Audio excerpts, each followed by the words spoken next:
Hello friends, welcome to my channel learn English with Rosie Vitthal. आज हम fill in the blanks में देखेंगे कि अकरम क्यों लड़कियों को रिजेक्ट कर देता था। अकरम इज़ 25 ईयर्स ओल्ड। अगर यहाँ पर ओल्ड के बाद बॉय लिखा होता कि Akram is a 25 year old boy, तो फिर ये ईयर के बाद वाला एस निकल जाता। ये ध्यान रखिएगा। अगर ओल्ड पर ही बात ख़त्म हो गई तो ये प्लूरल होगा। अगर ये एक से ज़्यादा साल की बात हो रही है तो ईयर्स। बट इफ़ ओल्ड के बाद कोई नाउन आ जाता है कि बॉय, गर्ल, सो फिर ये एस निकालना पड़ता है। फिर वो होता कि Akram is a 25 year old boy. So यहाँ पर बॉय नहीं लिखा हुआ। So Akram is 25 years old. He fair complexioned, गोरे रंग वाला। He worked there for 5 years. His salary raise बढ़ाना many times. His employer not want underpay मतलब कम पैसे देना. The master मालिक increase his remuneration का मतलब पारिश्रमिक, salary, without ask to. Akram satisfy his employer. Akram bachelor मतलब unmarried, it's used for boys. His parents want to tie the knot मतलब शादी के बंधन में बंध जाना. They look for match him 2 years. He want gorgeous girl. Gorgeous होती है very beautiful, attractive. So gorgeous girl, his wife. So far अब तक he reject a host of girls, a number of girls. His parents worried because his attitude. Last Sunday they go park, see girl average मतलब ठीक ठाक, ना बहुत ज़्यादा सुंदर ना खराब. As his habit he go to say no. But this time he in a shock. The girl rejected. It gave the shock of his life. For the first time he realized that he also reject on disapprove. Disapprove means unaccepted, like reject. He was feeling bad. He learned lesson this incident that one not disdain others on the basis their looks. His parents search और quest दोनों का meaning एक ही है, तलाश. Tailor made girls, suitable girls still going on. Hopefully very soon this search be over. So I hope English के साथ साथ कुछ और भी सीखा होगा. सो जल्दी से ब्लैंक्स को फिल करके स्टोरी को कंप्लीट कीजिए, फिर देखते हैं कि हम कहाँ पहुँच. देखते हैं अकरम ने क्या सबक सीखा, और हो सकता है हम में से भी कुछ ने सबक सीखा हो जो उसने सीखा. अकरम इज़ 25 ईयर्स ओल्ड. अकरम 25 साल का है. ही इज़ फेयर कॉम्प्लेक्शनड, वो गोरे रंग का है. He works at a shop. In a shop, on a shop नहीं होगा. एट होता है जैसे आप उस जगह के आसपास भी तो काम करते हो, मतलब शॉप के बाहर हो सकता है, हम झाड़ू लगाते हैं या कुछ भी करते हैं, तो वो हम उस सिर्फ कमरे तक, उस बिल्डिंग तक सिमट कर नहीं रह जाते. So at a shop. He has been working there for 5 years. ये ईज़ा एम आर नहीं लगेगा क्योंकि यहाँ टाइम दिया हुआ है कि वो 5 साल से वहाँ काम कर रहा है. उसकी सैलरी बहुत बार बढ़ाई गई है. Passive voice present perfect. His salary has been raised many times. His employer मालिक does not want to underpay him. मालिक उसको कम पैसे नहीं देना चाहता, मतलब जितने का वो काम कर रहा है तो उसको उतने पैसे देना चाहता है. बहुत सारे लोग होते हैं, ख़ास तौर पर आई एम सॉरी टू से, जो लेडीज़ होती हैं घरों में, जो काम करने वाली आती हैं, उनको, सब नहीं लेकिन कुछ लेडीज़ काम ज़्यादा करवाती हैं, पैसे कम देती हैं. वो बेचारी पढ़ी लिखी होती नहीं या बोल नहीं पाती हैं. तो we should not do like this. गरीब आदमी को तो अगर आप 1-2 रुपए फालतू भी दे दो तो क्या फ़र्क पड़ता है, अगर हमारी इतनी हैसियत है तो. The master increases his remuneration without being asked to. जो मालिक है, ऑनर कभी भी नहीं आएगा. ऑनर आप जब भी लिखोगे साथ में उस चीज़ का नाम लिखना पड़ेगा. सो द मास्टर इंक्रीजेज, मालिक बढ़ा देता है, हिज रेम्यूनरेशन, उसका पारिश्रमिक, उसकी सैलरी, बिना कहे. अब इसमें सब्जेक्ट कौन है? मालिक। तो मालिक ने नहीं कहना, यानी मालिक को कहने की ज़रूरत नहीं पड़ती, मालिक को कहा नहीं जाता।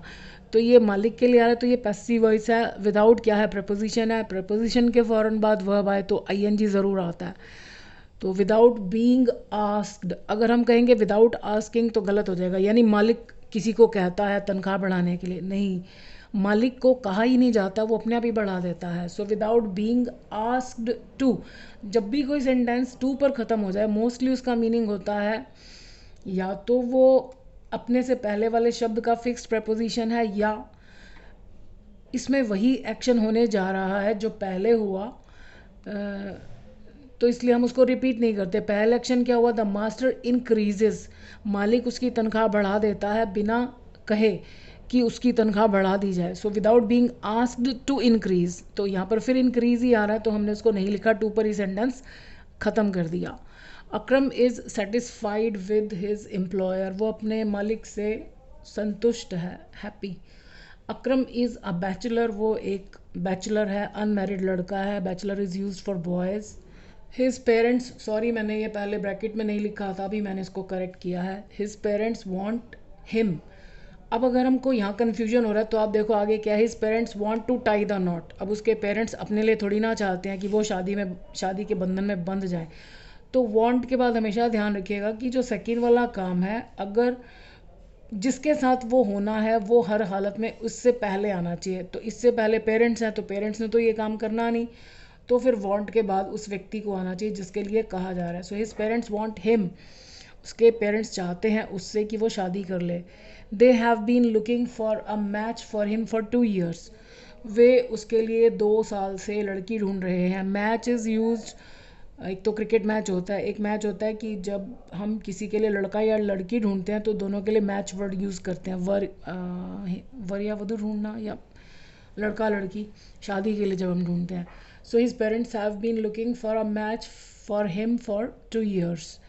ही वॉन्ट्स अ गॉर्जियस गर्ल, वो चाहता है बड़ी आकर्षक और सुंदर लड़की, एज हिज वाइफ, अपनी वाइफ के रूप में। सो फार, अब तक वो बहुत सारी लड़कियों को रिजेक्ट कर चुका है। He has rejected a host of girls. A host of girls means a number of girls. His parents are worried, उसके पेरेंट्स चिंतित हैं, बिकॉज ऑफ हिज एटीट्यूड, उसके इस एटीट्यूड के कारण। एटीट्यूड मतलब जो उसकी सोच, जो उसका नज़रिया है कि शादी करनी है तो केवल बहुत सुंदर लड़की से करनी है।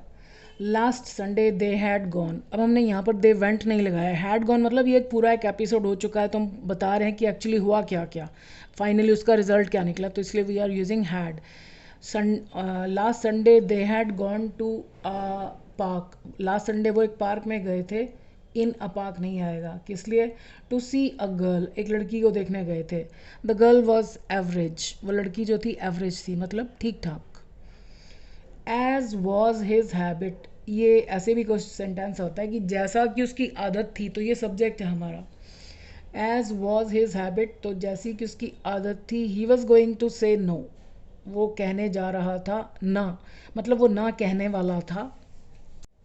But this time he was in for a shock, लेकिन इस बार उसे एक झटका लगने वाला था। ये एक्सप्रेशन ऐसे यूज़ होता है, to be in for something, जैसे ये मोस्टली शॉक सरप्राइज़ के लिए यूज़ होता है। जैसे हम कहते हैं आज तुम्हें एक सरप्राइज़ मिलने वाला है, तो you are in for a surprise. So he was in, इसमें आप कोई भी वर्ड निकाल नहीं सकते, ये भी आएगा, ये भी आएगा, और वर्ब यही होगा। प्रेजेंट में बनाना है तो इज़ है हमारा। So he was in for a shock. The girl rejected him, लड़की ने उसको रिजेक्ट कर दिया, साइन ऑफ एक्सक्लेमेशन, यानी हम हैरानगी शो कर रहे हैं कि ऐसा कैसे हो गया, और वो भी एक एवरेज लड़की।